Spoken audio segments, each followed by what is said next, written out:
तो फिर से स्वागत करता हूं मैं आपका आज की क्लास में। उम्मीद है आप लोग रिवीजन कर लिए होंगे, नहीं किए होंगे तो प्लीज रिवीजन करो। मैं उसका लिंक डाल दूंगा आई बटन में, पूरा प्लेलिस्ट उसमें रहेगा, उसमें से देख के आप लोग रिवीजन कर लेना। तो आज अपन स्टार्ट करेंगे भाई हमारा बहुत ही ज्यादा इंपॉर्टेंट टॉपिक, वो है स्टेप्स ऑफ रिसर्च। ठीक है, आप इसको स्टेप्स ऑफ रिसर्च बोलो, चाहे आप इसको प्रोसेस बोल लो, रिसर्च प्रोसेस बोल लो, अनुसंधान की प्रक्रिया बोल लो, या अनुसंधान के चरण बोल लो, एक ही मतलब है।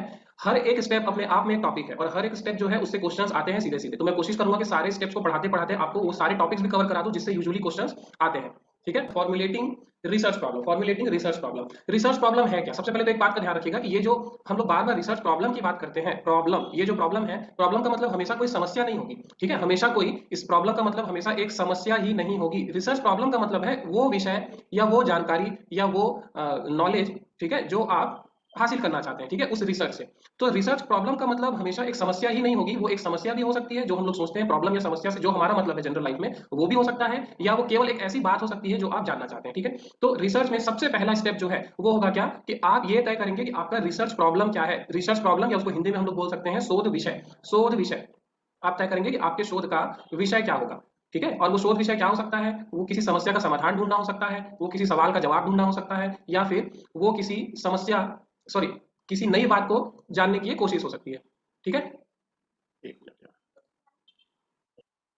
तो जो समस्या है, समस्या का मतलब सिर्फ प्रॉब्लम नहीं होगी, उसका मतलब एक क्वेश्चन हो सकता है, एक वाकई में एक समस्या हो सकती है, या फिर सिर्फ एक ऐसी बात हो सकती है जो आप जानना चाहते हैं। ठीक है, तो सबसे पहला स्टेप आपका होगा कि आपको अपना रिसर्च प्रॉब्लम जो है वो सेट करना है। उसके लिए आप क्या कर सकते हो? देखिए, दो टाइप के रिसर्च प्रॉब्लम्स हो सकते हैं, यहाँ लिखा हुआ है there are two types of research problem. एक वो जो आपके विषय की प्रकृति से जुड़ा हुआ है, विषय की प्रकृति से जुड़ा हुआ है, यानी कि आप ये कह सकते हैं कि आप जैसे कि हम लोग डिस्क्रिप्टिव रिसर्च में जो करते थे, डिस्क्रिप्टिव रिसर्च में, ठीक है, या फिर हम लोग कंसेप्चुअल रिसर्च की जो पढ़े थे उसके बारे में जो हम लोग पढ़े थे, वो क्या पढ़े थे कि भाई आप ऐसा रिसर्च करते हो जिसमें आपको ये बताना है कि एक पर्टिकुलर सिचुएशन जो है वो क्यों है, आपको उसे डिस्क्राइब करना है। तो या तो आपका रिसर्च प्रॉब्लम कुछ ऐसा हो सकता है जिसे आपको क्या करना है, डिस्क्राइब करना है। ठीक है, इसको हम लोग बोलते हैं स्टेट ऑफ नेचर, या विषय की प्रकृति के संबंध में, विषय की प्रकृति के संबंध में। दूसरे टाइप का रिसर्च प्रॉब्लम आपका हो सकता है those which relate to relationship between variables, यानी कि जो दूसरा रिसर्च प्रॉब्लम आपका हो सकता है, दूसरा शोध का विषय जो हो सकता है, वो हो सकता है कि आप cause and effect relationship establish करना चाहते हो। आप किसी भी इंसिडेंट्स का, किसी भी घटना का कारण जानना चाहते हो, या फिर आप ये जानना चाहते हो कि जो दो वेरिएबल्स हैं, ठीक है, दो चर हैं, उन दोनों के बीच किस तरीके का रिलेशनशिप है, कौन सा एक चर कैसा बिहेव करेगा तो उसके रिस्पॉन्स में दूसरा वेरिएबल कैसे बिहेव करेगा। फॉर एग्जांपल हम लोग ले सकते हैं कि आपके पास दो वेरिएबल्स हैं, वेरिएबल ए और वेरिएबल बी। तो जो दूसरा टाइप जो मैं कह रहा हूँ रिसर्च प्रॉब्लम का, वो कुछ ऐसा रहेगा। आपको ये जानना है कि जब वेरिएबल ए किसी तरीके से रिएक्ट करता है, ठीक है, किसी तरीके से रिएक्ट करता है, तो उसके रिस्पॉन्स में बी कैसे रिएक्ट करेगा। ठीक है, बी कैसे रिएक्ट करेगा। तो इसका मतलब ये हुआ कि ए जो है वो क्या है, आपका कॉज है। ठीक है, या इसको हम लोग हिंदी में बोल सकते हैं क्या, कारण। और बी क्या हो जाएगा, बी हो जाएगा आपका इफेक्ट। ठीक है, बी हो जाएगा आपका इफेक्ट। तो इस तरीके का जो रिलेशनशिप है, ये भी एक आपका शोध का विषय हो सकता है कि आप कॉज एंड इफेक्ट रिलेशनशिप जानना चाहते हैं, या केवल आप किसी विषय की प्रकृति के बारे में जानना चाहते हैं, यानी कि आप थोड़ा और अपनी जानकारी बढ़ाना चाहते हैं। तो ये दो तरीके का रिसर्च प्रॉब्लम आपका हो सकता है।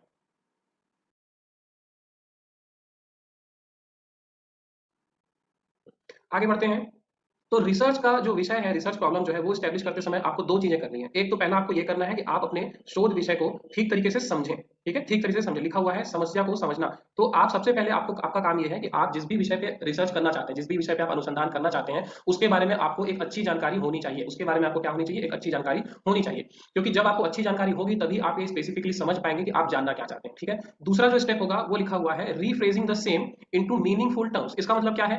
पहले तो आपने जाना कि आप जिस विषय के बारे में अनुसंधान करना चाहते हैं वो है क्या, आपने उसका बैकग्राउंड जाना, आपने उसके बारे में सारी बातें जानी, व्हाई व्हाट और हाउ आपने इसके बारे में पता किया। दूसरा आपका काम रहेगा कि आप अपने रिसर्च प्रॉब्लम को एक स्पष्ट कथन में व्यक्त करें। स्पष्ट कथन में व्यक्त करने का मतलब है कि आप अपने रिसर्च प्रॉब्लम को रिफ्रेज करेंगे। ये आपका कीवर्ड है, ये जो है आपका, ये है आपका कीवर्ड रीफ्रेजिंग। रीफ्रेजिंग का मतलब वही होता है कि आपका जो रिसर्च प्रॉब्लम है, आप उसको एक क्लियर स्टेटमेंट में एक्सप्रेस कर रहे हो कि ये मेरी रिसर्च प्रॉब्लम है या इसके बारे में मैं जानना चाहता हूँ। ठीक है, ये होता है रिफ्रेजिंग। तो पहला स्टेप होगा कि आप अपने अनुसंधान विषय को, शोध विषय को, या आपका जो रिसर्च टॉपिक है उस टॉपिक को आप अच्छी तरीके से समझें। और दूसरा जो आपका स्टेप होगा, दूसरा जो आप काम करेंगे वो होगा कि आप अपने रिसर्च प्रॉब्लम को रिफ्रेज करेंगे। रिफ्रेज करने का मतलब होता है कि उसको अर्थपूर्ण कथन के रूप में व्यक्त करना। ठीक है, आपकी प्रॉब्लम आपको पता हो सकती है, आप जानते हैं कि आप क्या जानना चाहते हैं, आपको ये पता हो सकता है कि आप कौन सी प्रॉब्लम का सोल्यूशन निकालना चाह रहे हैं क्योंकि आप रिसर्चर हो। लेकिन आप अपनी प्रॉब्लम को एक्सप्रेस कैसे करोगे, आप दूसरों को कैसे समझाओगे कि आप किस टॉपिक पे रिसर्च कर रहे हो, उसी को बोला जाता है रिफ्रेजिंग। और रिफ्रेजिंग का मतलब होता है कि आप जो है अपनी बात को एक स्पष्ट कथन में व्यक्त कर रहे हो। ठीक है, you are expressing your research problem in a clear statement. ठीक है, ये बातें समझ में आई हो तो बताइए। आगे बढ़ेंगे। तो भाई रिसर्च प्रॉब्लम जो है उसे स्टैब्लिश करने के लिए आप कर क्या सकते हो, या आपको क्या करना चाहिए जिससे आप रिसर्च का टॉपिक स्टैब्लिश कर सके, या आप अपना रिसर्च प्रॉब्लम डिसाइड कर सकें। तो उसके लिए आपको दो टिप्स दिए गए हैं। पहला तो ये है, एक तो जो मैंने पहले बताया कि better way of understanding the problem is to discuss it with someone who is one's own colleague or with those having some expertise in the matter। तो देखिए भाई, बेसिकली यहाँ आपको बोला क्या जा रहा है, आपको दो काम करना है अपने रिसर्च प्रॉब्लम को स्टैब्लिश करने के लिए। एक तो आपको क्या करना है, दो आपको ऑप्शन दिए गए हैं, आपको अपना रिसर्च प्रॉब्लम जो है वो स्टैब्लिश करना है। तो इसके लिए आपको दो प्रो टिप्स दिए गए हैं, ठीक है। पहला काम जो आपको करना था वो क्या था, कि आप जो है अपने रिसर्च प्रॉब्लम को जो है ठीक से समझें, ठीक है, यानी आपको एक तरीके से अंडरस्टैंडिंग डेवलप करनी है। दूसरा आपका स्टेप होगा कि आप अपने रिसर्च प्रॉब्लम को क्या करें, रिफ्रेज करें। रिफ्रेज करने का मतलब मैं क्या बताया आप लोगों को, रिफ्रेज करने का मतलब है कि आप अपने रिसर्च प्रॉब्लम को एक क्लियर स्टेटमेंट में एक्सप्रेस करें, आप बताएं कि आपका रिसर्च प्रॉब्लम एक्चुअली है क्या।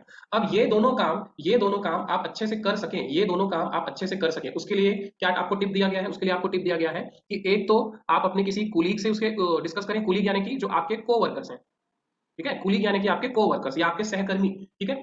दूसरा जो है, एक या तो आप अपने कोवर्कर से डिस्कस करें या फिर आप किसी एक्सपर्ट से उसके बारे में डिस्कस करें, ठीक है। किससे आप डिस्कस करेंगे, कोवर्कर या फिर किसी एक्सपर्ट के साथ। तो हो सकता है आपके जो कुलीग हैं वो उसके बारे में कोई जानकारी रखते हो, या फिर उस टॉपिक्स का जो एक्सपर्ट है यानी कि विषय विशेषज्ञ जो हम लोग बोलते हैं उससे आपको डिस्कस करना है। दूसरा काम जो आपको करना है वो है लिटरेचर रिव्यू करना। लिटरेचर रिव्यू करना, लिटरेचर रिव्यू करने का मतलब क्या है वो अभी आगे हम लोग डिटेल में डिस्कस करेंगे। तो उसी बात को यहाँ पे आगे लिखा हुआ है कि एक तो आप अपने कुलीग या फिर आप अपने किसी ऐसे व्यक्ति से डिस्कस करें जिसको उस विषय के बारे में अच्छी जानकारी है, ठीक है। दूसरा काम जो आप कर सकते हैं वो है, दूसरा काम जो आप कर सकते हैं वो है जो कि मैं अभी अभी आप लोगों को बताया, कि आप जो है अपने रिसर्च से रिलेटेड जितने भी लिटरेचर हैं, जितने भी आर्टिकल्स हैं वो आप पढ़ें, ठीक है। हिंदी में, इंग्लिश में यहाँ पे लिखा हुआ है, examine all available literature to get himself acquainted with the selected problem. Acquaint का मतलब होता है कि आप अपने शोध विषय के बारे में एकदम खुद एक्सपर्ट बन जाए, ठीक है। एक्वेंट होने का मतलब है कि आप अपने रिसर्च प्रॉब्लम के बारे में या जिस टॉपिक पे आप रिसर्च करने वाले हो उसकी आपको खुद को बहुत अच्छी जानकारी हो जाए, ठीक है। तो दो काम आपको करना है, एक तो आपको अपने कुलीग्स या किसी ऐसे एक्सपर्ट से उसके बारे में डिस्कस करना है जो उस विषय के बारे में जानता हो। दूसरा काम आपको ये करना है कि आपको लिटरेचर रिव्यू करना है। लिटरेचर रिव्यू का मतलब होता क्या है, वैसे अगला स्टेप हमारा यही है। लिटरेचर रिव्यू का मतलब है कि उस रिसर्च से रिलेटेड जितने भी पहले रिसर्च थीसिस लिखे गए हैं, ठीक है, उस रिसर्च से रिलेटेड जितने आर्टिकल्स जो हैं वो अवेलेबल हैं, उस रिसर्च से रिलेटेड कोई बुक लिखी गई है, ठीक है, उस रिसर्च से रिलेटेड कोई बुक लिखी गई है, या उस रिसर्च से रिलेटेड कोई भी ऑलरेडी अवेलेबल ऑथेंटिक डेटा, कोई भी ऑलरेडी अवेलेबल डेटा जो विश्वसनीय हो। डेटा मतलब कि ये नहीं कि व्हाट्सएप में उसके बारे में क्या चल रहा है, ये नहीं, ऑथेंटिक होना चाहिए भाई। वो जो डेटा है जिसको आप लिटरेचर रिव्यू के नाम पे पढ़ रहे हो वो क्या होना चाहिए, ऑथेंटिक होना चाहिए, भरोसेमंद होना चाहिए, ठीक है। और ऑथेंटिक डेटा कहाँ मिलता है, गवर्नमेंट के वेबसाइट में मिलता है, ठीक है, या फिर किसी लाइब्रेरी में आपको मिल जाएगा।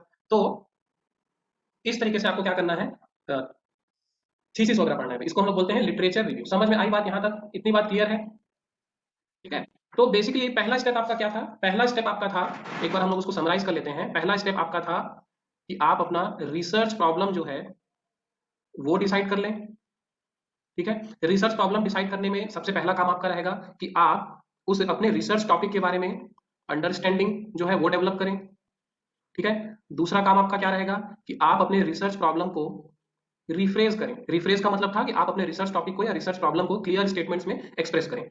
और ये दोनों काम करने के लिए आपको क्या करना है, एक आपको जो टिप दिया गया, सलाह दी गई वो था ये कि आप अपने को वर्कर्स के साथ, ठीक है, आप अपने को वर्कर्स के साथ या फिर किसी सब्जेक्ट एक्सपर्ट से वो डिस्कस करें।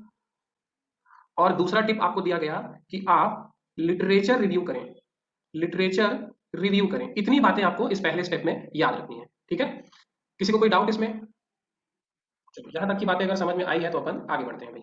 अगला स्टेप हमारा है एक्सटेंसिव लिटरेचर सर्वे। एक्सटेंसिव लिटरेचर सर्वे यानी कि अभी अभी जो मैं बात आप लोगों को बताया कि आपको क्या करना है, लिटरेचर रिव्यू करना है, ठीक है। तो बात यह है कि जब भी आप कोई रिसर्च वर्क करते हैं, तो सबसे पहला काम जो होता है वो होता है कि आप एक सिनॉप्सिस बनाएं। सिनॉप्सिस, आप जिस भी टॉपिक पे रिसर्च करना चाहते हैं उसके संबंध में आप एक सिनॉप्सिस तैयार करें। सिनॉप्सिस होता क्या है भाई, सिनॉप्सिस जो है वो होता है एक समरी, ठीक है, वो होता है क्या, एक समरी। सिनॉप्सिस को हम लोग बोल सकते हैं एक समरी। तो लिटरेचर रिव्यू के बारे में मैं आप लोगों को अभी अभी सारा डिटेल बता चुका हूं, तो फिर से वही सारी चीजें डिस्कस करने का कोई मतलब नहीं है। लिटरेचर रिव्यू का मतलब सिर्फ ये है कि आप जब आपको एक जो सिनॉप्सिस बनाना होता है, ठीक है, अपना रिसर्च शुरू करते समय आपको जो एक समरी बनानी होती है, सिनॉप्सिस बनाना होता है, उसके लिए आपके पास बेसिक नॉलेज तो होना चाहिए ना। आपको ये पता होना चाहिए कि आप जिस टॉपिक पे रिसर्च कर रहे हैं वो टॉपिक है क्या, उसमें कौन कौन सी बातें ऐसी जानने लायक है जो आपको पता होनी चाहिए। तभी आप एक अच्छा रिसर्च प्रॉब्लम स्टैब्लिश कर पाएंगे। रिसर्च प्रॉब्लम क्यों स्टैब्लिश करना जरूरी है, या रिसर्च प्रॉब्लम अच्छा क्यों होना जरूरी है? देखिए, रिसर्च का मैंने आप लोगों को बताया था बेसिक ऑब्जेक्टिव होता है या तो किसी प्रॉब्लम को सॉल्व करना, या फिर किसी थ्योरी को प्रूव या डिस्प्रूव करना, या फिर एग्जिस्टिंग नॉलेज को और ज्यादा बढ़ाना। तो अगर आपका रिसर्च प्रॉब्लम ऐसा है जो अपने आप में कोई प्रॉब्लम है ही नहीं, या ऑलरेडी उसका सोल्यूशन हमारे पास है, ठीक है, तो उस केस में आपके रिसर्च करने का कोई मतलब ही नहीं रहेगा। आपका रिसर्च जो है वो मीनिंगलेस हो जाएगा। तो इसलिए आपका रिसर्च जो है वो क्या होना चाहिए, रिसर्च प्रॉब्लम जो है वो अच्छा होना चाहिए। और अच्छा रिसर्च प्रॉब्लम स्टैब्लिश करने के लिए आपके लिए पास ये जो सबसे जरूरी चीज है, जो प्री रिक्विजिट है, वो यही है कि आपको अपने रिसर्च टॉपिक का अच्छा नॉलेज होना चाहिए। और उसके लिए जो एक सबसे अच्छी सलाह, जो सबसे अच्छा सोर्स आपके पास है, वो है कि आप लिटरेचर रिव्यू करें। लिटरेचर रिव्यू करने का मतलब अभी अभी मैंने आप लोगों को बताया कि जितना भी अवेलेबल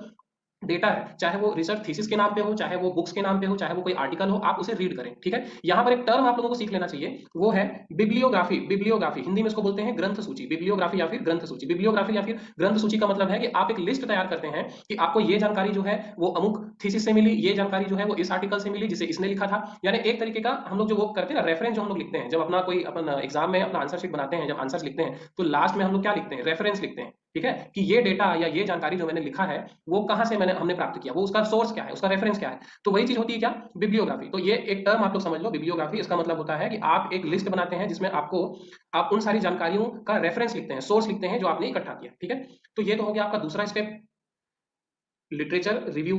तीसरा स्टेप अपन देखते हैं क्या है। तीसरे स्टेप में आपका बहुत इंपॉर्टेंट है, वो है वर्किंग हाइपोथेसिस। वर्किंग हाइपोथेसिस बोलो या हाइपोथेसिस बोलो, एक ही मतलब। ये शब्द पहले भी आ चुका है, हाइपोथेसिस या प्राकल्पना, और मैं बोला था आप लोगों की आगे अपन इसको डिटेल में डिस्कस करेंगे। तो वो समय आ गया भाई जब हम लोग इसको डिटेल में थोड़ा सा डिस्कस कर लें। तो अगला अपन देखते हैं कि हाइपोथेसिस क्या होता है भाई। हाइपोथेसिस के बारे में मैं आप लोगों को बताया था कि हाइपोथेसिस होता क्या है, ये एक तरीके का अजम्पशन होता है, एक तरीके का अजम्पशन। अब अजम्पशन का मतलब क्या होता है भाई, अजम्पशन का मतलब होता है, अजम्पशन का मतलब होता है कि आप किसी बात को सच मानते हैं, आपको पता नहीं है कि वो सच है या नहीं है, आप उसे सच मानते हैं। तो हाइपोथेसिस के लिए जो एक बेसिक डेफिनेशन इसकी जो हम लोग ले सकते हैं वो है कि ये हाइपोथेसिस क्या होता है, एक टेंटेटिव अजम्पशन होता है। हिंदी में बोले तो संभावित मान्यता। संभावित मान्यता, देखो भाई शब्द लिखा हुआ है क्लियर, मान्यता है। और मान्यता का मतलब क्या होता है, मान्यता का मतलब जिसके सही या गलत होने की बात हमको पता नहीं होती, हम केवल मानते हैं कि ऐसा सच है, या शायद ऐसा होता होगा। मरने के बाद आपको स्वर्ग मिलता है, नरक मिलता है, यमराज होता है, दूत आता है, ये सब हम लोग मानते हैं। ठीक है, हमको पता नहीं कि वाकई में ऐसा होता है या नहीं। तो हाइपोथेसिस क्या होता है, एक टेंटेटिव अजम्पशन या संभावित मान्यता होती है भाई हाइपोथेसिस जो है। और इसी हाइपोथेसिस को आप क्या करते हो, प्रूफ या डिसप्रूफ करते हो। ठीक है, अब देखो यहाँ एक चीज छोटा सा मैं क्लियर कर दूं। वैसे तो मैं हाइपोथेसिस के लिए एक अलग से वीडियो बनाने का सोचा हूँ, ठीक है, जिसमें सारे टाइप्स ऑफ हाइपोथेसिस होंगे। 4-5 टाइप होते हैं हाइपोथेसिस के, पर वो हम लोगों को इतना डीप में यहाँ पढ़ना नहीं है, इसलिए मैं उस चीज को यहाँ पे आप लोगों को नहीं बता रहा हूँ। पर दो जो टाइप ऑफ हाइपोथेसिस होता है, जो दो टाइप ऑफ हाइपोथेसिस मेन होता है, वो आप लोग थोड़ा सा यहाँ पर देख लो।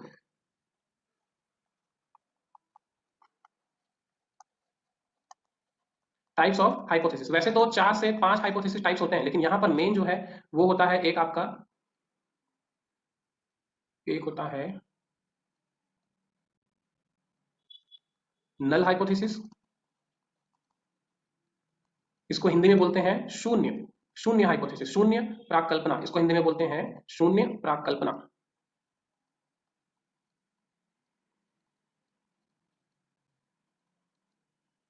ठीक है, तो नल हाइपोथेसिस क्या होता है भाई, नल हाइपोथेसिस जो है उसका मतलब है कि आप जो एक अजम्पशन जिसे आप ट्रू मान रहे हैं, एक ऐसा अजम्पशन जिसको आप क्या मान रहे हो भाई, जिसको आप ट्रू मान रहे हो, जिसको आप ट्रू मान रहे हो। ठीक है, दूसरा होता है अल्टरनेट हाइपोथेसिस, अल्टरनेट हाइपोथेसिस। ठीक है, इसको बोला जाता है वैकल्पिक प्राकल्पना। हिंदी में इसको बोलते हैं वैकल्पिक प्राकल्पना या द्वितीयक प्राकल्पना भी बोलते हैं। तो ये द्वितीय अल्टरनेट हाइपोथेसिस क्या होता है भाई, अल्टरनेट हाइपोथेसिस होता है इसका ऑपोजिट। ठीक है, एक बेसिक मिसकंसेप्शन है इन दोनों के बारे में, एक बेसिक मिसकंसेप्शन है इन दोनों के बारे में कि जो नल हाइपोथेसिस होता है, ठीक है, जो नल हाइपोथेसिस होता है वो पॉजिटिव होता है।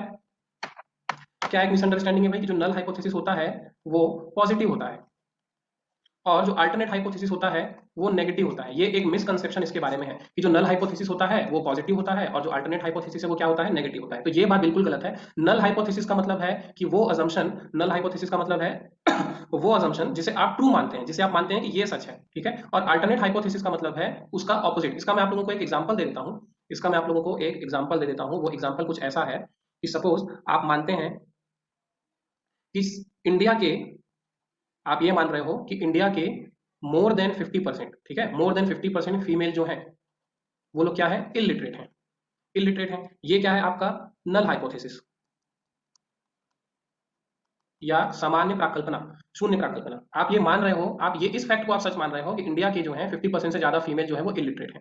अब आपका अगर ये आपका नल हाइपोथेसिस है तो आपका अल्टरनेट हाइपोथेसिस क्या होगा, ये है आपका नल हाइपोथेसिस, ठीक है। तो आपका अल्टरनेट हाइपोथेसिस क्या होगा कि इसका ठीक ऑपोजिट, यानी कि 50% से ज्यादा फीमेल जो है वो इलिटरेट नहीं है, ठीक है। अगर आपका नल हाइपोथेसिस ये है कि 50% से ज्यादा महिलाएं इंडिया में इलिटरेट हैं, तो आपका अल्टरनेट हाइपोथेसिस क्या हो जाएगा कि इंडिया के 50% से ज्यादा फीमेल जो हैं वो इलिटरेट नहीं है, यानी कि 50% से ज्यादा लोग क्या है, लिटरेट हैं। अगर यहीं पर मैं इसको चेंज कर दूं, मैं बोल रहा हूं कि मेरा जो है नल हाइपोथेसिस जो है, ठीक है, नल हाइपोथेसिस जो है वो ये है कि 50% से ज्यादा फीमेल, 50% से ज्यादा फीमेल इलिटरेट नहीं है, 50% से ज्यादा फीमेल जो है वो इलिटरेट नहीं है। तो फिर मेरा अल्टरनेट हाइपोथेसिस क्या बन जाएगा, इसका ठीक ऑपोजिट। अब यहाँ पर ऑपोजिट क्या हो जाएगा कि 50% फीमेल जो है वो इलिटरेट है, वो इलिटरेट है, ये मेरा क्या हो जाएगा अल्टरनेट हाइपोथेसिस। तो आप लोग थोड़ा सा समझिए इसको, नल हाइपोथेसिस वो होगा, वो असम्पशन होगा जिसे आप ट्रू मान रहे हैं, और अल्टरनेट हाइपोथेसिस क्या होगा, ठीक उसका ऑपोजिट, यानी कि वो फैक्ट जिसे आप ट्रू नहीं मानते, ठीक है। तो नल हाइपोथेसिस और अल्टरनेट हाइपोथेसिस का कॉन्सेप्ट आप लोगों को समझ में आया। तो हाइपोथेसिस जब आप एस्टेब्लिश कर रहे हैं, ठीक है, क्योंकि हाइपोथेसिस ही वो चीज है जिसे आप प्रूफ या डिस्प्रूव करेंगे। तो null hypothesis, sorry, hypothesis establish करने में आपको कौन कौन से स्टेप्स फॉलो करने हैं, ठीक है, क्या क्या आपको करना है व्हाइल एस्टेब्लिशिंग अ हाइपोथेसिस। तो सबसे पहली चीज आपको जो करनी है वो है कि आपको अपने, फिर से वही बात, अपने कुलीग या किसी सब्जेक्ट एक्सपर्ट से क्या करना है, अपने रिसर्च प्रॉब्लम या अपने हाइपोथेसिस के बारे में डिस्कशन करना है, ठीक है। दूसरा काम आपको जो करना है वो है कि जो भी लिटरेचर उससे रिलेटेड अवेलेबल है वो आपको क्या करना है, चेक करना है, ठीक है। जितना भी रिकॉर्ड, जितना भी डेटा अवेलेबल है, लिखा हुआ मैं यहाँ पे हिंदी में, शोध से संबंधित आंकड़ों और अभिलेख की जांच, यानी कि जितना भी डेटा, जितना भी रिकॉर्ड उसके बारे में अवेलेबल है वो आपको चेक करना है, ठीक है। तीसरी चीज आपको चेक करनी है review of similar studies in the area, यानी कि ठीक उसी टॉपिक से मिलते जुलते, ठीक उसी टॉपिक से मिलते जुलते जो भी रिसर्चेज हुए हैं, जो भी स्टडीज हुई हैं, उसको आपको स्टडी करना है, ठीक है, उसको आपको स्टडी करना है। तीसरा और लास्ट जो आपको स्टेप है वो क्या करना है कि अगर आप एक्सप्लोरेटरी नेचर का रिसर्च कर रहे हैं, ठीक है, लिखा हुआ है exploratory personal investigation which involves original field interview on the limited scale with interested parties and individual with a view to secure greater insight, यानी कि अगर आप एक्सप्लोरेटरी नेचर का रिसर्च कर रहे हो तो आपको क्या करना पड़ेगा, ओरिजिनल फील्ड इंटरव्यू करना पड़ेगा। ओरिजिनल फील्ड इंटरव्यू का मतलब क्या है भाई, ओरिजिनल फील्ड इंटरव्यू का मतलब यहाँ पर क्यों ऐसा बोला जा रहा है कि अगर आप एक्सप्लोरेटरी रिसर्च कर रहे हो, एक्सप्लोरेटरी का मतलब है कि आपको नई चीजें जाननी है, ठीक है। एक्सप्लोरेटरी रिसर्च मैंने आप लोगों को बताया है, अगर आप एक्सप्लोरेटरी रिसर्च के बारे में जानते हो तो आपको पता होगा कि एक्सप्लोरेटरी रिसर्च में हम लोग करते क्या है, हम लोग कोई नई चीज जानने की कोशिश करते हैं, ठीक है, हम लोग नई चीज जानने की कोशिश करते हैं, नई चीज जानने की कोशिश करते हैं। तो नई चीज आपको कब पता चलेंगी, नई चीजें आपको तभी पता चलेंगी जब आप खुद प्राइमरी डेटा कलेक्ट करोगे, और प्राइमरी डेटा कलेक्ट करने का सबसे अच्छा सोर्स अभी अभी हम लोग पिछली क्लास में पढ़े हैं वो क्या है, इंटरव्यू, ठीक है। तो एक्सप्लोरेटरी नेचर का यदि आप रिसर्च कर रहे हो तो हाइपोथेसिस एस्टैब्लिश करने के लिए एक काम जो आपको करना चाहिए वो है ओरिजिनल फील्ड इंटरव्यूज, यानी कि आप उस फील्ड पे, अपने वर्क फील्ड पे, उस जगह पे जाके आप खुद इंटरव्यू करें, ताकि आपको ओरिजिनल और बिल्कुल नया और एक क्लियर डेटा आपको मिले, ठीक है। इसके साथ साथ एक और चीज क्या होगी कि आप जो है, आपका एक ग्रेटर इनसाइट क्रिएट होगा, यानी कि आपका एक अच्छा बेहतर दृष्टिकोण बनेगा अपने उस शोध के विषय के बारे में, ठीक है। आगे एक चीज लिखा हुआ अभी देखो यहाँ पर कि वर्किंग हाइपोथेसिस जो है, या हाइपोथेसिस जो है arise as a result of a priori thinking. Priori thinking का मतलब ये है कि आप जो पहले से सोचते हैं, पहले से जो काम करते हैं, जिस बारे में आप जानते हैं, ठीक है, उसी का परिणाम होता है क्या, हाइपोथेसिस, ठीक है। अच्छा, एक और इंपॉर्टेंट बात यहाँ लिखी हुई है, it may as well be remembered that occasionally, occasionally कह रहा है, we may encounter a problem where we do not need working hypothesis, यानी कि हाइपोथेसिस होना कंपलसरी नहीं है। यहाँ एक बात जो आपको समझनी है वो ये है कि हाइपोथेसिस होना कंपलसरी नहीं है, और कुछ ऐसे सिचुएशंस भी हो सकते हैं जहां आपके पास कोई हाइपोथेसिस हो, ऐसा जरूरी नहीं है। फिर से वो एग्जांपल ले रहा है उसी का कि अगर आप एक्सप्लोरेटरी नेचर का कोई रिसर्च कर रहे हो, यानी कि आपको कोई नई बात जाननी है। हाइपोथेसिस का मतलब है कि आप किसी एक बात को सच मान के चल रहे हो जो आप ऑलरेडी जानते हो। हाइपोथेसिस का मतलब अभी अभी मैंने आप लोगों को बताया कि हाइपोथेसिस क्या होता है, ये एक टेंटेटिव अजम्पशन होता है, ठीक है, एक संभावित मान्यता होती है, एक ऐसा अजम्पशन होता है जिसे आप सच मानते हैं। लेकिन अगर हम एक्सप्लोरेटरी नेचर के रिसर्च की बात करें, एक्सप्लोरेटरी नेचर के रिसर्च की अगर हम बात करें, तो एक्सप्लोरेटरी रिसर्च में होता क्या है, आप कोई नई बात जानना चाहते हैं, ठीक है, कोई नई बात सीखना चाहते हैं, तो उस केस में ये भी हो सकता है कि आपके पास कोई हाइपोथेसिस ना हो, ठीक है। तो यहाँ आपको क्या बात ध्यान में रखनी है, या एग्जाम के पॉइंट ऑफ व्यू से आपको क्या समझना है कि हाइपोथेसिस होना कंपलसरी नहीं है, कुछ ऐसे सिचुएशंस भी हो सकते हैं जहां आपके पास हाइपोथेसिस हो ही ना, ठीक है। For example exploratory research, exploratory research एक ऐसा रिसर्च है जहां आपके पास हाइपोथेसिस ना भी हो तो काम चल जाएगा, ठीक है। इतनी बातें समझ में आई होंगी तो बताओ, कोई डाउट है तो वो भी आप लोग बता सकते हो। ठीक है। अगला स्टेप आपका होगा preparing the research design. Preparing the research design. अब ये रिसर्च डिजाइन क्या है? रिसर्च डिजाइन क्या है भाई? रिसर्च डिजाइन का मतलब थोड़ा सा समझिए। आपको नेट या जेआरएफ क्वालिफाई करना है, ये आपका ऑब्जेक्टिव है, ठीक है। लेकिन आप करोगे कैसे? तो आपने एक रिसर्च प्लान, आपने एक प्लान तैयार किया, आपने एक अपना वर्किंग डिजाइन आपने बनाया, क्या कि भाई सबसे पहले हम लोग अपना मेन सिलेबस क्लियर करेंगे, उसके बाद उसको रिवीजन करेंगे, फिर हम लोग previous year question paper solve करेंगे और उसके बाद कुछ प्रैक्टिस टेस्ट लगा लेंगे।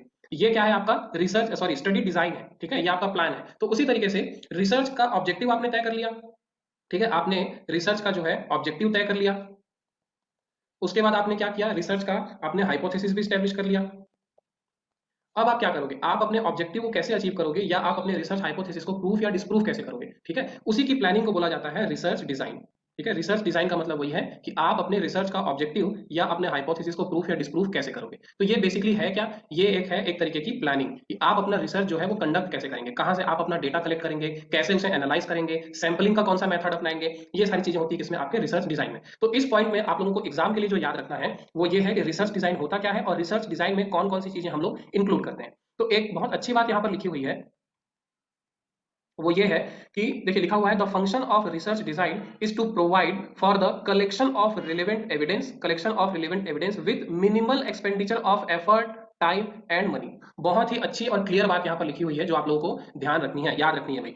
कह रहा है कि रिसर्च डिजाइन का जो काम है, रिसर्च डिजाइन हम लोग करते क्यों है? रिसर्च डिजाइन का जो काम है वो है कि आपको रिलेवेंट इन्फॉर्मेशन, रिलेवेंट इन्फॉर्मेशन का मतलब मैं आप लोगों को पहले ही बता चुका हूँ, रिलेवेंट इन्फॉर्मेशन या एविडेंस कम से कम खर्च में, ठीक है, कम से कम खर्च में, कम से कम समय में और कम से कम मेहनत में अवेलेबल करवाना, ठीक है। जब आपके पास एक अच्छा रिसर्च डिजाइन होता है तो आप क्या करते हैं? आप न्यूनतम खर्च और समय में संबंधित साक्ष्यों का संकलन कर लेते हैं, यानी कम से कम समय में और कम से कम खर्चा में आप अपना सारा डेटा इकट्ठा कर लेते हो। तो रिसर्च डिजाइन का सबसे मेन पर्पस या मेन फंक्शन या मुख्य उद्देश्य जो बोला जाए वो यही है भाई। तो होता क्या है रिसर्च डिजाइन में? हम लोग कौन कौन सी बातें तय करते हैं? सबसे पहले जो है वो है मीन्स ऑफ ऑब्टेनिंग इन्फॉर्मेशन, यानी कि आंकड़ों का स्रोत। स्रोत भाई, आप अपना डेटा जो है वो कहां से कलेक्ट करेंगे वो आप डिसाइड करते हैं, ठीक है। दूसरी चीज आप क्या करते हो रिसर्च डिजाइन में? दूसरी चीजें क्या होती हैं? आप ये देखते हो कि कितना स्किल और कितना स्टाफ, ठीक है, कितना स्किल और कितना स्टाफ, यानी कि सीधा सीधा बोला जाए तो कितने स्किल्ड लोग, कितना स्किल आपके पास है या कितने स्किल्ड लोग आपके पास है, आप ये देखते हो। Availability and skills of the researcher and his staff, यानी कि कितने लोग आपके पास है जो आपकी मदद कर सकते हैं और कितने स्किल्स आपके पास है या आपके लोगों के पास है।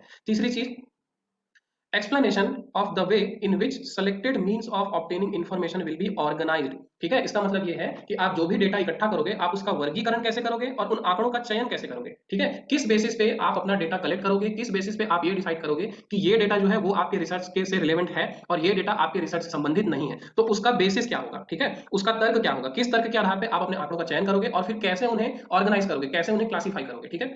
लास्ट जो है टाइम, कि कितना टाइम आपके पास है रिसर्च करने के लिए या जितना भी डेटा आप लेना चाहते हैं वो डेटा इकट्ठा करने के लिए आपके पास कितना टाइम है, ठीक है। एक और फैक्टर बच गया, वो है कॉस्ट फैक्टर, यानी कि आप फाइनेंस कर पाओगे अपने रिसर्च को या नहीं, ठीक है। शोध की लागत कितनी है और क्या उतना खर्चा आप कर पाओगे या नहीं, और इसी खर्चा को निपटाने के लिए हम लोग जेआरएफ की तैयारी कर रहे हैं, ठीक है। इसी फैक्टर को निपटाने के लिए, इसी फैक्टर को समझने के लिए या इसका अरेंज करने के लिए हम लोग क्या कर रहे हैं? जेआरएफ की तैयारी भी कर रहे हैं, ठीक है। अगला और बहुत इंपॉर्टेंट स्टेप जो आता है जिससे क्वेश्चन भी आता है एग्जाम में वो है determining sample design. Determining sample design, sample को हिंदी में वो एक से एक अतरंगी नामों से पुकारता है, ठीक है, और सारे नाम मैं पर लिख दिया हूं। सैंपल को हिंदी में वो बोलता है प्रतिदर्श, न्यायदर्श भी बोलता है, निदर्श भी बोलता है कभी कभी, ठीक है। और कभी कभी एकदम चालू भाषा में उसको वो कभी कभी नमूना भी बोल देता है। सैंपल को कभी कभी हम हिंदी में नमूना भी बोल देते हैं। तो ये सारे नाम हिंदी मीडियम वाले याद रखना, प्रतिदर्श, न्यायदर्श या नमूना, तीनों बातें बोल सकते हैं, ठीक है। तो सैंपल होता क्या है? सैंपल होता क्या है भाई, थोड़ा सा वो हम लोग देख लेते हैं। सैंपल का मतलब देखिए, मैं आपको थोड़ा सा समझाता हूं पहले इसको।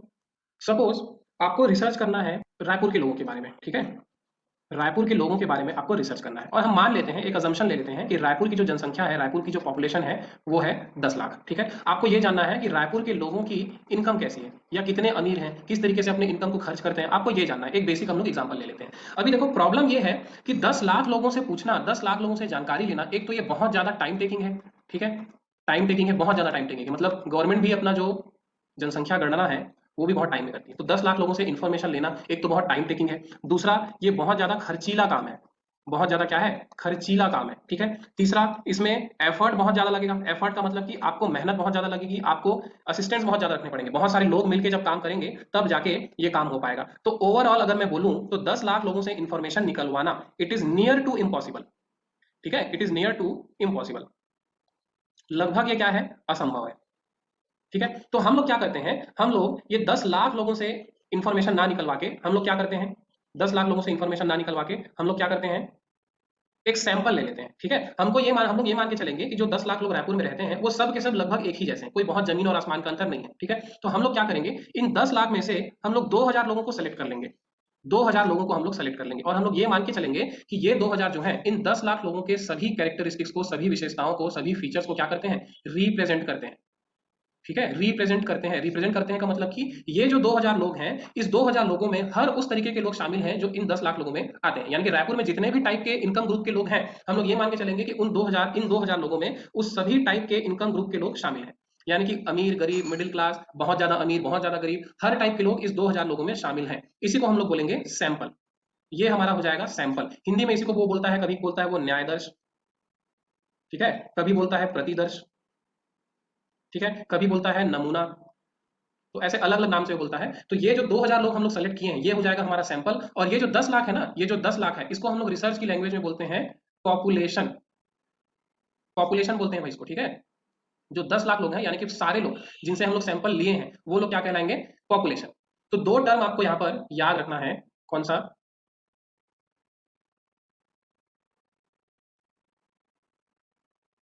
कौन कौन सा आपको टर्म याद रखना है?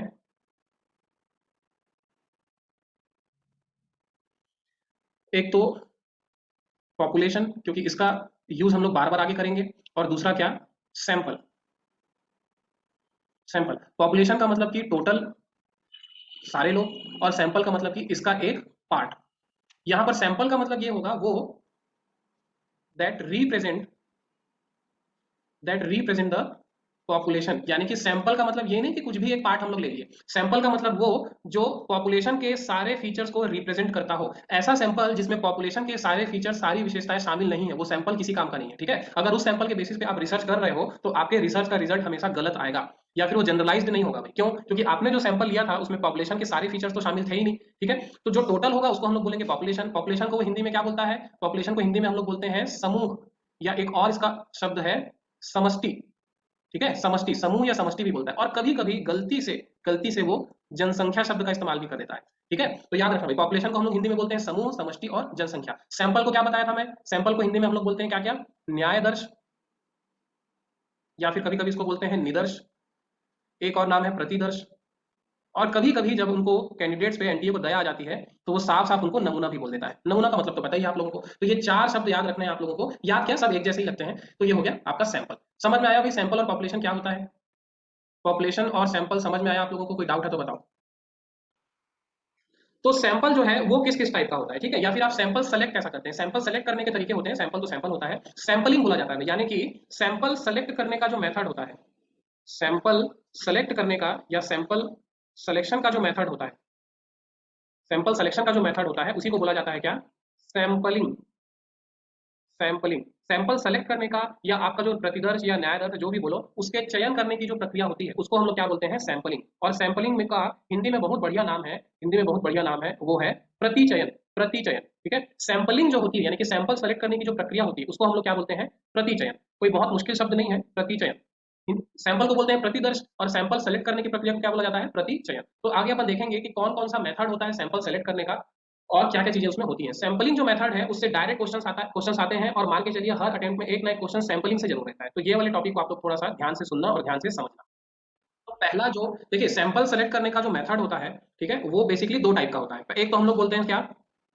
Probability sampling. प्रोबेबिलिटी सैंपलिंग, ठीक है। प्रोबेबिलिटी सैंपलिंग का, या इसको हिंदी में बोलते हैं संभाव्यता निदर्श, ठीक है। प्रोबेबिलिटी सैंपलिंग को क्या बोलते हैं? संभाव्यता प्रतिचयन बोलना चाहिए, यहाँ पे मैं न्यायदर्श लिख दिया हूँ, क्योंकि प्रोबेबिलिटी सैंपलिंग होती है, प्रोबेबिलिटी सैंपल नहीं होता, ठीक है।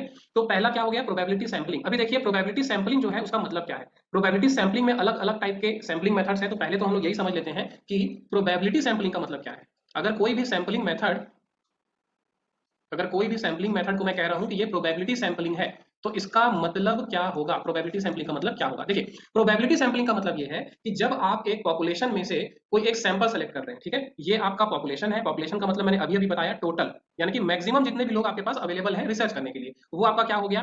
पॉपुलेशन। ये है आपका पॉपुलेशन। और सैंपल क्या होगा? इसी का एक छोटा सा पार्ट, इसी का एक छोटा सा पार्ट जो क्या करता है?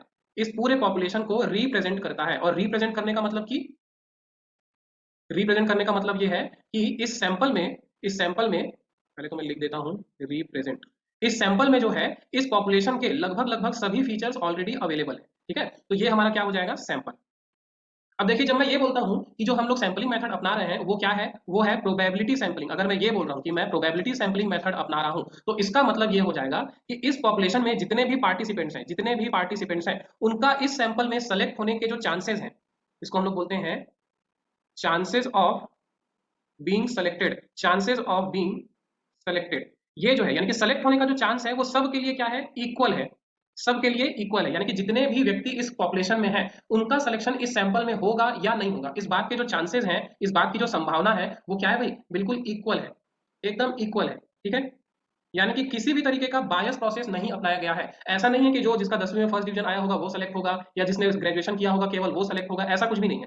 ठीक है, चांसेस ऑफ बीइंग सेलेक्टेड यानी कि इस पॉपुलेशन में से इस सैंपल में उनका सिलेक्शन होगा या नहीं होगा, इस बात के चांसेस क्या है, पूरी तरीके से इक्वल है। ठीक है, ये होती है प्रोबेबिलिटी सैंपलिंग। अब आप अलग अलग तरीका अपना सकते हो प्रोबेबिलिटी सैंपलिंग करने के लिए, लेकिन एक फीचर सारे टाइप के प्रोबेबिलिटी सैंपलिंग में, जितनी भी चीजें मैं आप लोगों को बताऊंगा, जैसे कि हम लोग क्या क्या पढ़ने वाले हैं प्रोबेबिलिटी सैंपलिंग में, एक तो हम लोग पढ़ेंगे simple random probability sampling, simple random probability sampling हम लोग पढ़ेंगे। ठीक है, एक हम लोग पढ़ेंगे सिस्टमैटिक, अगर आप लोग ये सब पहले पढ़ चुके हो तो और अच्छी बात है। ठीक है, एक हम लोग पढ़ेंगे स्ट्रेटाफाइड, डरना नहीं है, अभी हिंदी में क्या होता है बताऊंगा। एक हम लोग पढ़ेंगे क्या, क्लस्टर। तो ऐसे चार टाइप्स ऑफ प्रोबेबिलिटी सैंपलिंग हम लोग पढ़ेंगे। तो इन चारों में एक बात जो कॉमन होगी वो यही होगी कि पॉपुलेशन में से किसी भी पार्टिसिपेंट के सिलेक्शन का चांस, ठीक है, वो क्या होगा, इक्वल होगा भाई। चांस जो है वो इक्वल रहेगा इन चारों केसेस में। कैसे रहेगा वो अपन आगे देखते हैं। ये बात समझ में आया आप लोगों को?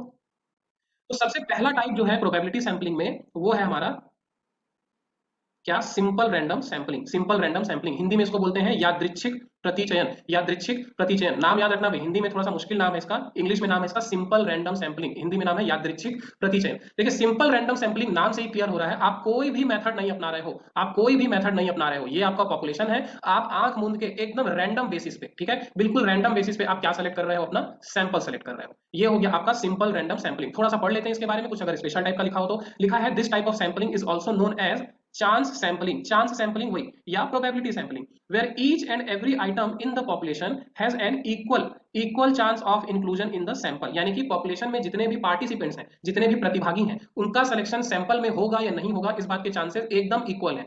किसी के लिए चांस ज्यादा या किसी के लिए भी चांस कम नहीं है। ये होता है आपका सिंपल रैंडम सैंपलिंग। अगला टाइप पढ़ते हैं भाई, अगला टाइप है सिस्टमैटिक सैंपलिंग। सिस्टमैटिक सैंपलिंग, क्रमबद्ध प्रतिचयन, हिंदी में इसको बोलते हैं क्रमबद्ध प्रतिचयन। ये क्या होता है, ये भी एक तरीके का रैंडम सैंपलिंग ही है, ये भी एक तरीके का प्रोबेबिलिटी सैंपलिंग ही है, लेकिन इसमें हम लोग थोड़ा सा दूसरा तरीका अपनाते हैं। कौन सा दूसरा तरीका अपनाते हैं हम लोग, जैसे कि आपने ये सेलेक्ट कर लिया कि भाई हम सबको एक ऐसा कोड देंगे, एक, फिर दो, फिर तीन, फिर चार, 5 6 7 8, ऐसे आप 100 या 1000 या 2000 तक आप क्या करोगे, सबको कोड दे दोगे। और आप इस तरीके से सेलेक्ट करोगे कि हर वो व्यक्ति जिसका नंबर ऑड है या विषम है वो सेलेक्ट हो जाएगा सैंपलिंग के लिए। हर वो व्यक्ति जिसका नंबर ऑड नंबर है, ठीक है, जैसे कि 1 एक ऑड नंबर है, 3 एक ऑड नंबर है, 5 एक ऑड नंबर है, 7 एक ऑड नंबर है, तो हर वो पर्सन जिसको ऑड नंबर मिला है वो सेलेक्ट हो जाएगा। आपको नहीं पता किसका नंबर ऑड है किसका नंबर इवन है, बस आपने ये सेलेक्ट कर लिया कि जिसका नंबर ऑड है वो सेलेक्ट होगा, जिसका नंबर इवन है वो सेलेक्ट नहीं होगा। या फिर इसका अपोजिट आप कर सकते हो कि जिसका नंबर इवन है वो सेलेक्ट होगा, ठीक है, वो सेलेक्ट होगा, और जिसका नंबर ऑड है वो सेलेक्ट नहीं होगा। तो ये एक तरीके की सिस्टमैटिक रैंडम सैंपलिंग है भाई। ठीक है, सिस्टमैटिक रैंडम सैंपलिंग क्यों,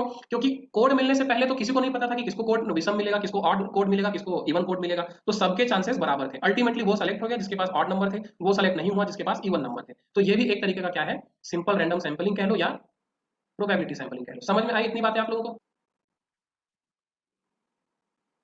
अगला देखते हैं भाई, अगला कौन सा तरीका है, अगला है स्ट्रेटाफाइड। स्ट्रेटाफाइड इसको हिंदी में बोलते हैं स्तरीकृत प्रतिचयन। स्तरीकृत प्रतिचयन, ठीक है। अब देखिए स्ट्रेटाफाइड में क्या है, स्ट्रेटाफाइड के बारे में थोड़ा सा पढ़ते हैं। लिखा हुआ है if the population from which a sample is to be drawn, यानी कि वो पॉपुलेशन, वो समूह जिससे आपको अपना सैंपल लेना है, does not constitute a homogeneous group. Does not constitute a homogeneous group. Homogeneous group का मतलब सजातीय समूह का ना होना, ये थोड़ा सा गलत लिखा गया है, सजातीय समूह का ना होना। आगे इसको मैं एक्सप्लेन कर रहा हूं, अभी थोड़ा सा रीड कर लो। Then stratified sampling technique is applied. So to obtain a representative sample, to obtain a representative sample, थोड़ा सा समझते हैं भाई क्योंकि ये है क्या। देखिए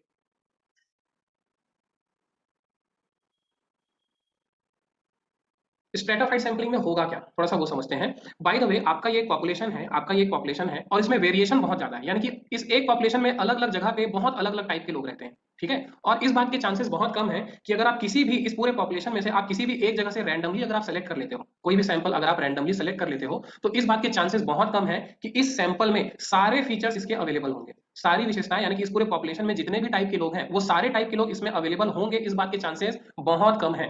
क्यों? क्योंकि ये जो पॉपुलेशन है इसमें वेरिएशन बहुत ज्यादा है, इसमें भिन्नता बहुत ज्यादा है, ठीक है। तो आप ये नहीं कर सकते कि इस पूरे पॉपुलेशन में से किसी भी एक एरिया में से आप रैंडमली एक सैंपल ले लो, क्योंकि उसमें दिक्कत वही हो जाएगी कि भाई देखो यहां पर से अगर मैं सैंपल ले रहा हूं तो ये वाला फीचर छूट रहा है, ये वाला फीचर छूट रहा है और ये वाला फीचर छूट रहा है, जबकि अभी अभी मैंने आपको बताया सैंपल वो होता है जो पूरे पॉपुलेशन के सारे टाइप के फीचर्स को अपने में इंक्लूड करता है, ठीक है, सारे उनकी विशेषताओं को अपने में शामिल करता है। तो ऐसे केस में जब आपका पॉपुलेशन साइज बहुत बड़ा है और उसमें बहुत ज्यादा भिन्नता है, उस केस में क्या होगा, आप सिंपल रैंडम सैंपलिंग मेथड नहीं अपना सकते। उस केस में आप क्या करते हो, उस केस में आप अपनाते हो स्ट्रेटाफाइड मेथड। अब देखो स्ट्रेटाफाइड मेथड में क्या होता है, स्ट्रेटाफाइड मेथड में आप क्या करते हो, अपने सारे पॉपुलेशन को, अपने पूरे पॉपुलेशन को आप क्या करते हो, सबसे पहले तो आप उनके अलग अलग फीचर के बेसिस पे बांट देते हो, उनकी अलग अलग क्वालिटीज के बेसिस पे आप क्या करते हो, अलग कर देते हो। ये पहला ग्रुप जो है इसमें ए टाइप की क्वालिटी है, इसमें बी टाइप की क्वालिटी है, इसमें सी टाइप की क्वालिटी है, इसमें डी टाइप की क्वालिटी है और इसमें ई टाइप की क्वालिटी है। आपने क्या किया, अपने सारे पॉपुलेशन को इन 5 अलग अलग क्वालिटीज में बांट दिया और आपने इस बात का विशेष ध्यान रखा कि ए ग्रुप जो है, ए ग्रुप में बी ग्रुप की क्वालिटी नहीं होनी चाहिए, बी में सी की नहीं होनी चाहिए, डी में इनमें से किसी की नहीं होनी चाहिए, यानी कि इन सब ग्रुप्स में सिर्फ एक ही टाइप की क्वालिटी होनी चाहिए, क्वालिटी रिपीट नहीं होनी चाहिए। अब आप क्या करोगे, अब आप ये करोगे, आप एक सैंपल बनाओगे और वो सैंपल कैसा होगा भाई, वो सैंपल ऐसा होगा कि आप इस ए ग्रुप में से कुछ लोगों को रैंडमली उठा लोगे, आप कुछ बी लोगों में से कुछ लोगों को रैंडमली उठा लोगे, ई में से कुछ लोगों को रैंडमली उठा लोगे, डी में से कुछ लोगों को आप रैंडमली उठा लोगे और सी में से कुछ लोगों को आप रैंडमली उठा लोगे। यानी कि अब कुछ आपके पास ए क्वालिटी के लोग हो गए, कुछ बी क्वालिटी के लोग भी हो गए, सी के भी हो गए, डी के भी हो गए और ई के भी हो गए। और यहाँ पे आपने अभी भी प्रोबेबिलिटी सैंपलिंग का ही इस्तेमाल किया, क्योंकि आपका पॉपुलेशन साइज बहुत बड़ा था और उसमें बहुत अलग अलग टाइप के क्वालिटी के लोग थे। तो आपने केवल एक काम किया कि अपने पॉपुलेशन को आपने उनकी अलग अलग क्वालिटीज के बेसिस पे आपने पहले तो बांट दिया और उसमें से फिर आपने रैंडमली सेलेक्ट किया, ए में से कुछ लोगों को सेलेक्ट कर लिया रैंडमली, बी में से कुछ लोगों को आपने रैंडमली सेलेक्ट किया, इस तरीके से। तो कुल मिला के आपके प्रोबेबिलिटी सैंपलिंग का लॉ भी पूरा हो गया, ठीक है। यानी कि आप प्रोबेबिलिटी सैंपलिंग कर ही रहे हो अभी भी, क्योंकि अभी भी किसी के भी सिलेक्शन के चांसेस इक्वल हैं, किसी के भी सिलेक्शन के चांसेस कम या ज्यादा नहीं है। और आपने क्या किया, आपने एक ऐसा सैंपल भी बना लिया जिसमें हर टाइप के क्वालिटी के लोग अवेलेबल है, ठीक है। तो सैंपलिंग का अगला हमारा टाइप है क्लस्टर सैंपलिंग। क्लस्टर सैंपलिंग थोड़ा सा ये स्ट्रेटाफाइड जैसा साउंड करता है और एग्जाम में कभी कभी ये डिफरेंशिएट करना थोड़ा सा मुश्किल हो जाता है कि कौन सा स्ट्रेटाफाइड है और कौन सा क्लस्टर सैंपलिंग है। तो पहले थोड़ा सा देख लेते हैं कि क्लस्टर सैंपलिंग क्या है, फिर मैं आप लोगों को उसको एक्सप्लेन कर दूंगा। तो क्लस्टर सैंपलिंग को हिंदी में बोलते हैं गुच्छ या सामूहिक प्रतिचयन। गुच्छ शब्द भी इस्तेमाल करता है, सामूहिक भी वो इस्तेमाल करता है, ठीक है। क्लस्टर या फिर गुच्छ या सामूहिक प्रतिचयन, कभी कभी इसको हम लोग सिचुएशनली एरिया सैंपलिंग भी बोलते हैं, वो बताऊंगा मैं आपको कि कब इसको एरिया सैंपलिंग बोलते हैं। लिखा हुआ है cluster sampling involves grouping the population and then selecting the groups और the cluster rather than individuals, ठीक है, rather than individual elements. Hindi में लिखा है समष्टि या समूह को उप समूहों में बांटना, समष्टि या समूह को उप समूहों में बांटना और व्यक्ति के बजाय समूह को चुनना, समूह का चयन करना, ठीक है। थोड़ा सा ये स्ट्रेटाफाइट से अलग है, उसको अपन समझते हैं कि क्या अलग है। पहले तो ये समझ लेते हैं कि भाई होता क्या है ये क्लस्टर सैंपलिंग जो है, ये होता क्या है। देखिए क्लस्टर सैंपलिंग में क्या है, बात वही है, ये भी मेथड आप तब अपनाते हो जब आपका बहुत ज्यादा पॉपुलेशन जो है वो बड़ा है, इतना बड़ा है कि किसी एक जगह से अगर आप रैंडमली सैंपल उठा लोगे तो वो आपका गलत होगा, ठीक है। तो उसके बजाय आप क्या करते हो, उसके बजाय आप क्या करते हो, उसके बजाय आप एक जुगाड़ निकालते हो, वो है क्लस्टर सैंपलिंग का। क्लस्टर सैंपल का मतलब ये है, सबसे पहले आप क्या करते हो, आप अपने इस पॉपुलेशन को छोटे छोटे उप समूहों में बांट लेते हो। ये हुआ आपका पॉपुलेशन। अब आप क्या कर रहे हो, आप अपने इस पॉपुलेशन को छोटे छोटे उप समूहों में बांट रहे हो, या इसको बोल सकते हैं सब ग्रुप, सब ग्रुप कह लो या उप समूह कह लो, ठीक है। आपने क्या किया, इनको छोटे छोटे उप समूहों में बांट दिया। अभी आपने सैंपल नहीं लिया है, मैं बस आपको एग्जांपल दे रहा हूं कि आप क्या किए, इस बड़े से पॉपुलेशन को, बहुत ज्यादा जनसंख्या वाले पॉपुलेशन को आपने क्या किया, आपने छोटे छोटे समूहों में बांट लिया, ठीक है। अब आप क्या कर रहे हो, मैं और ज्यादा बना देता हूं इसको, 4 में कैसे काम चलेगा, ये ये ये ऐसा आपने छोटे छोटे बहुत सारे इनको ग्रुप्स में आपने डिवाइड कर दिया। अब आप क्या कर रहे हो, आप एक एक इंडिविजुअल को सेलेक्ट ना करके आप रैंडमली किसी भी ग्रुप को सेलेक्ट कर रहे हो। यानी कि जैसे कि आपने इस एक ग्रुप को सेलेक्ट कर लिया, इस एक ग्रुप को आपने सेलेक्ट कर लिया, इसको सेलेक्ट कर लिया और इसको सेलेक्ट कर लिया, ठीक है। और इन सबको मिला के, इन 4 ग्रुप्स को मिला के आपने क्या किया, आपने अपना एक सैंपल बना लिया, ये आपका बन गया सैंपल, ये आपका बन गया सैंपल। तो क्लस्टर सैंपलिंग और स्ट्रेटाफाइड में डिफरेंस क्या है, क्लस्टर सैंपलिंग और स्ट्रेटाफाइड में डिफरेंस क्या है, एक तरफ मैं लिख देता हूं क्लस्टर और दूसरी तरफ आपका स्ट्रेटाफाइड, ठीक है। क्लस्टर और स्ट्रेटाफाइड में अंतर ये है कि क्लस्टर में हम लोग सिर्फ अपने कन्वीनियंस के लिए थोड़ा सा क्या करते हैं, अपने पॉपुलेशन को बांट देते हैं अलग अलग हिस्से में। कन्वीनियंस का मतलब होता है अपनी सुविधा के लिए, थोड़ी सहूलियत के लिए, ठीक है। क्योंकि आपका पॉपुलेशन या आपका जो एरिया है, जिस एरिया में आप रिसर्च करने वाले हो, वो बहुत ज्यादा बड़ा है, बहुत ज्यादा वास्ट है, विस्तृत है बहुत ज्यादा, ठीक है। तो आप एक जगह से अगर रैंडमली एक सैंपल उठा लोगे तो क्या होगा, वो सैंपल गलत हो सकता है उस सैंपल में सारे फीचर्स अवेलेबल ना हो। तो आप क्या करते हो, आप अपने पूरे पॉपुलेशन को केवल बांट देते हो, किसी एक स्पेशल फीचर के बेसिस पे नहीं।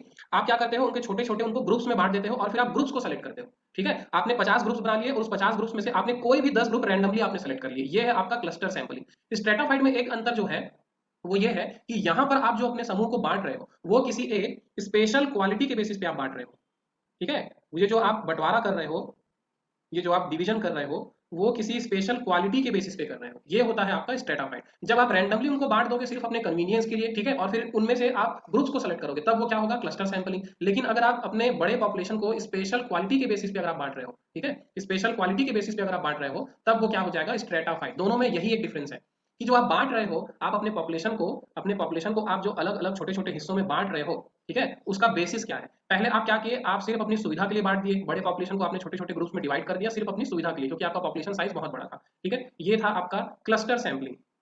क्लस्टर स्ट्रेटाफाइड में क्या था, आपने स्पेशल क्वालिटी के बेसिस पे आपने अपना ग्रुप बांटा, और किसी भी ग्रुप में किसी दूसरे ग्रुप की क्वालिटी अवेलेबल नहीं थी, एक ग्रुप में सिर्फ एक क्वालिटी, ठीक है। तो अगर आप क्वालिटी के बेसिस पे अपना ग्रुप बांटोगे, डिवाइड करोगे, तो वो क्या होगा, स्ट्रेटाफाइड।